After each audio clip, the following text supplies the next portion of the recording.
વડોદરા શહેરના નવાપુરા વિસ્તારના ભાવદાસ મહોલ્લો ખાતે સિયાબાગ નજીક માળી સમાજ દ્વારા બળિયા બાપજીના શુભ પ્રસંગે નિમિત્તે ભવ્ય જાહેર ભંડારાનું આયોજન કરવામાં આવ્યું હતું। આ પ્રસંગે આશરે 5 થી 6,000 જેટલા ભાવિ ભક્તો ઉપસ્થિત રહ્યા હતા। મહાપ્રસાદીનો લાભ લીધો હતો।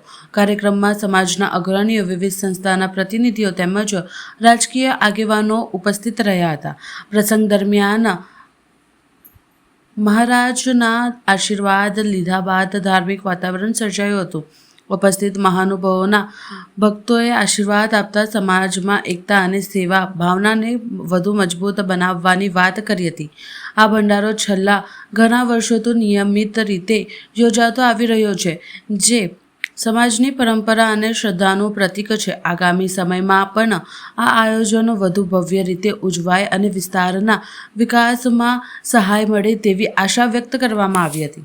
આજે ભાવદાસ મહિલાના અંદર અમને આમંત્રિત કર્યા ભંડારાના અંદર બળિયાદેવ મહારાજના ભંડારામાં વર્ષોથી ભંડારો કરી રહ્યા છે। આજે માળી સમાજના લોકોએ માન સન્માન કરીને ફૂલહાર ચડાવીને જે માન આપ્યો છે, ખૂબ ખૂબ આભાર માનીએ છીએ।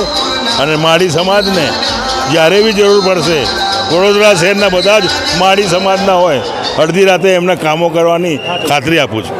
વોર્ડ નંબર 13માં સિયાબાગ વિસ્તારમાં માળી સમાજ દ્વારા છેલ્લા ઘણા વર્ષોથી બળિયા બાપજીનો ભંડારો થતો આ વિસ્તાર એટલે અમારો પરિવાર થાય અને આજે એમાં સહભાગીમાં કલ્પનાબેન, અમારા સતીશભાઈના બાબા અને મધુભાઈ શ્રીવસ્ત્ર સાહેબ અને આશીષભાઈ જોશી બધા પધાર્યા છે।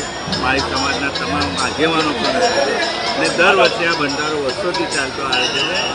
એક જ ઈચ્છા હોય કે તમામની મનોકામના પૂર્ણ થાય એવું બળિયા બાપજીને આજે પ્રાર્થના કરી અને જે આવનારો દિવસમાં વડોદરા શહેરમાં વોર્ડ નંબર 13ની કોંગ્રેસની પેનલ ચૂંટાઈ આવે એવી ભગવાન બળિયા બાપજીને પ્રાર્થના।